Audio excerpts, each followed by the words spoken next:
This is my second Chapter 6 reassessment video.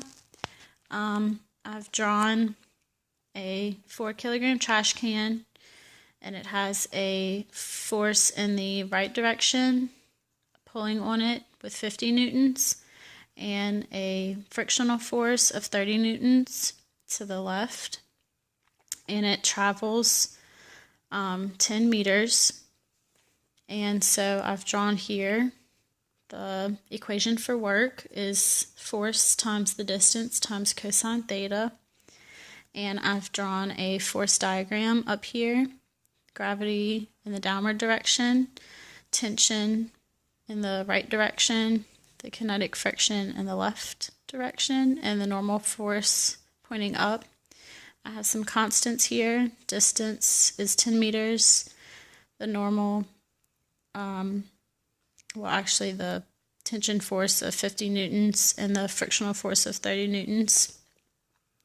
So I found the work done for tension would be 50 newtons is the force times 10 meters is the displacement times cosine of theta 0 because it's moving in the same direction of the force. Gives you 500 joules.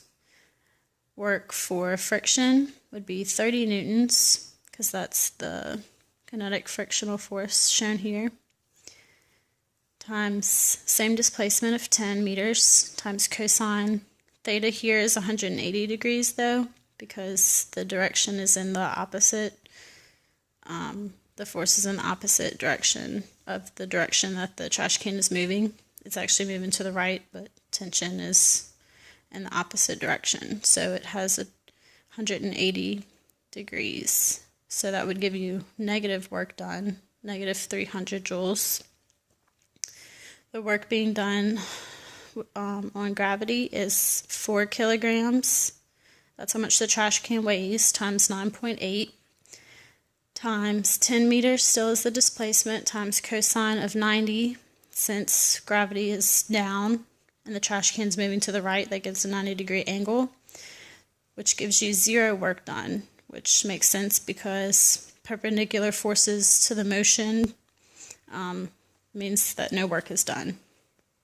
So I went on further to saying what is the net work done.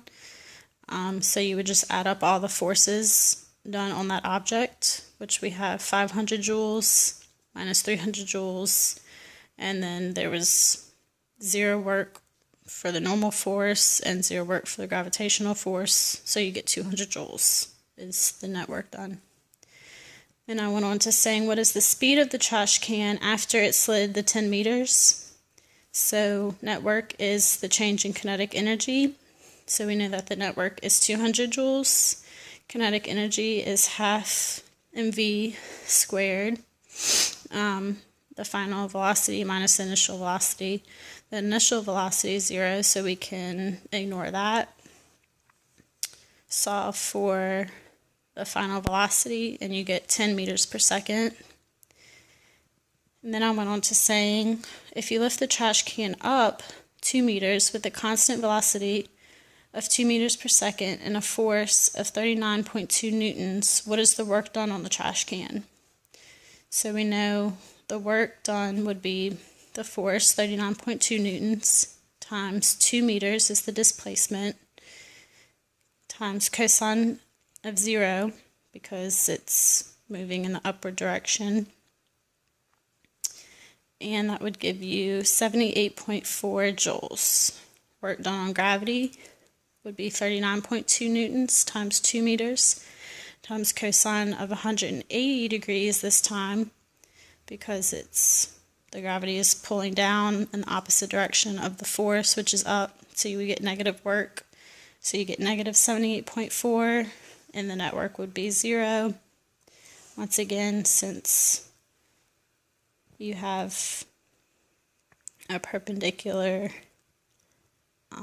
or the change in kinetic energy is 0.